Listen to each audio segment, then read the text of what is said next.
Ensemble, empruntons les chemins du massif de Bonnevaux qui nous conduiront à la Bonne Vallée. Laissez-nous conter l'histoire de cette abbaye de Bonnevaux qui disparut du paysage après la Révolution de 1789. C'est dans cette vallée paisible où seul le chant des oiseaux et le murmure de l'eau trompent le silence que les cisterciens ont choisi de s'installer. Ils ont été séduits par l'abondance des sources, élément indispensable pour envisager la construction d'un monastère. Aujourd'hui, il ne reste rien en élévation de cette abbaye au passé exceptionnel, à part un site propice à la méditation, où l'on peut voir encore une croix élevée en 1933 par les moines de Tamier en hommage à leur abbaye mère.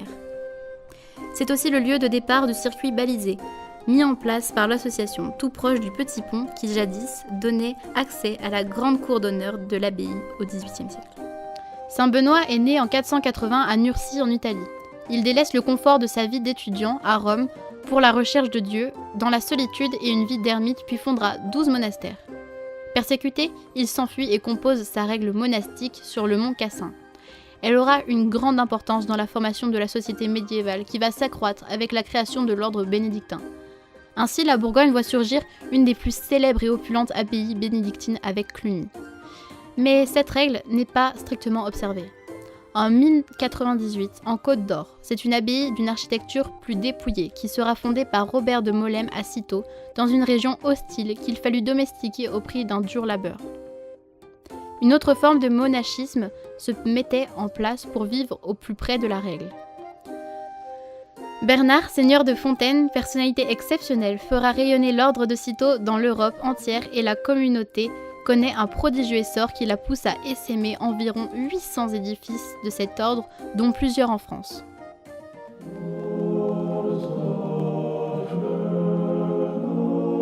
C'est ainsi qu'en 1117, le seigneur Guy de Bourgogne, archevêque de Vienne, futur pape Calixte II, alla à Cîteaux et pria don Étienne Harding, successeur de Robert de Molesme, de venir établir dans son archevêché un monastère.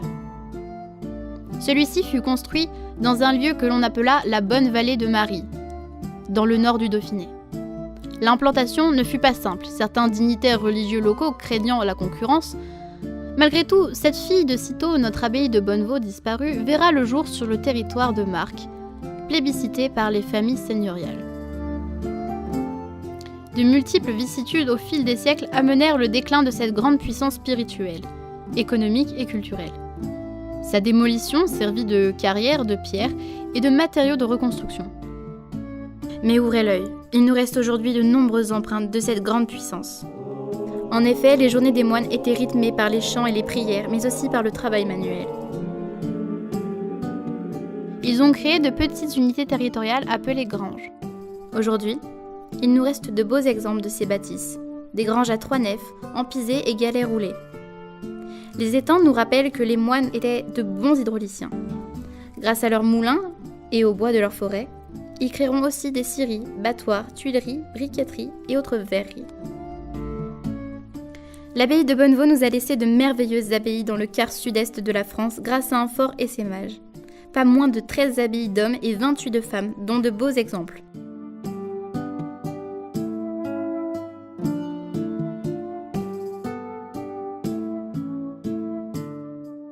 Pour autant, avec le concours de l'association Mémoire de Bonnevaux, créée en 1989 par des amoureux du patrimoine, l'abbaye est toujours vivante. Nous essayons de la faire revivre tout en faisant découvrir le massif de Bonnevaux. Le soutien des visiteurs et des élus locaux, les organisations ponctuelles avec d'autres associations sont pour nous un précieux stimulant. C'est avec des malles chargées de souvenirs et de belles aventures que Mémoire de Bonnevaux s'apprête à fêter ses 30 ans. Pendant toutes ces années, nous avons partagé avec vous des conférences, des recherches, une quinzaine de publications,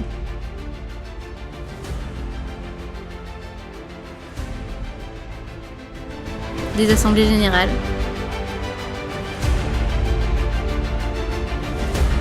des expositions,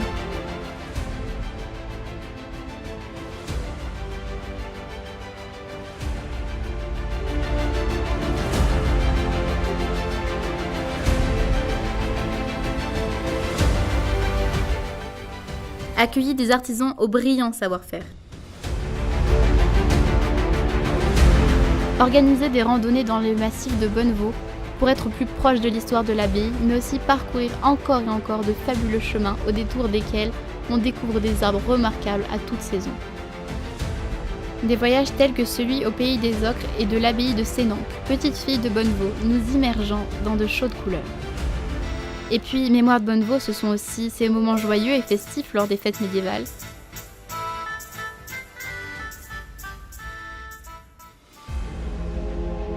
Et encore un pari un peu fou pour les Journées du patrimoine 2017. À l'aide d'un plan type d'une abbaye cistercienne, les visiteurs ont pu voyager dans le temps au cœur des différentes salles de l'abbaye disparue, matérialisées à l'aide de piquets et bandes de tissu.